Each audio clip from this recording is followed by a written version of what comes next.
היי, סטטיק, אתה יכול לעשות לי משהו כזה? קל. טוב, סטטיק, מה אפשר להגיד עליו? אמן מוכשר, ורסטילי. זהו. זה לא אומר שזה רע, כן? בינינו זה גם לא היה הסרטון האחרון שיש לי עליו בגלל שהוא כל כך פאקינג ורסטילי. אבל ברא, לא היה מקום אחד שהשיר הזה לא הגיע אליו.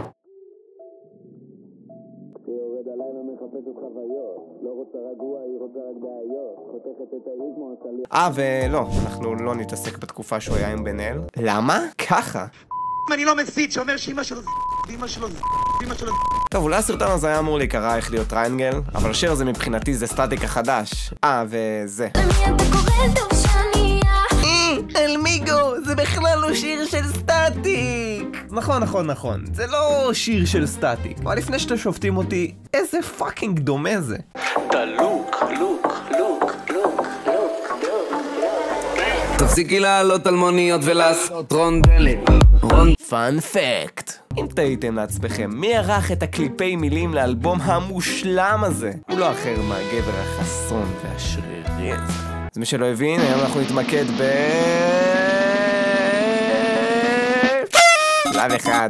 נמצא את הפזמון הכי פשוט בעולם. אם צריך לקרוא את הטקסט פעמיים כדי להבין את השורה, זרוק את הרעיון לפח. לסיפות, בלאגן, אם אני עכשיו הולך מכאן. פזמון צריך להיות מקסימום 4 מילים, ורצוי לחזור עליהם 18 פעם. ואל תשכחו את האוטוטיון.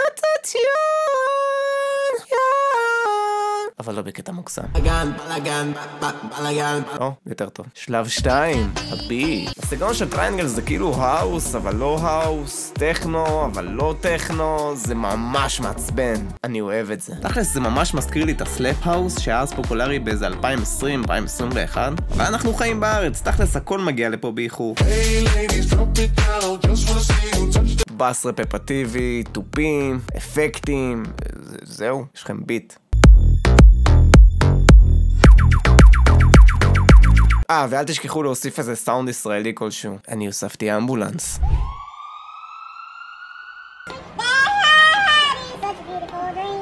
תשאירו כאילו אתם ילדים בני 10, אבל יש לכם ציוד במלא כסף. אם יש לכם מיקרופון יקר, פריאמפ, קומפרסורים במלא כסף, אתם כבר בדרך לשם. לי אין. שתמשו בטקסטים בנאליים, משחקי מילים, סלנגים, מילים שהמצאתם עכשיו, אבל המיקס?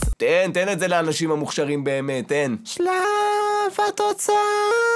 אמרתי לא להגזים עם האוטוטיון. שימה פליי, ג'ורדי.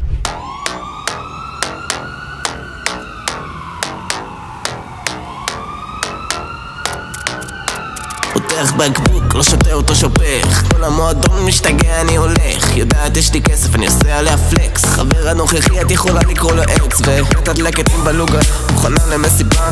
כאבים וטייץ, רק את סטטיק היא רוצה. כל שולחן פה ואיתי, כל שולחן פה הפקה. כשהבלאגן נכנס, כולם באווירה. שיצא באוויר, כוסות רכות על השולחן. כולם על הרגליים, אין אחד שנרדם. יש לי צ'ין, את הכסף מזומן. לא רוצה רגוע, רוצה לראות פה בלאגן. בלאגן,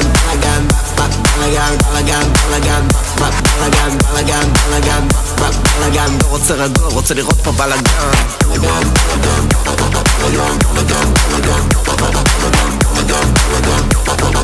לא רוצה רגוע, רוצה לראות פה בלאגן.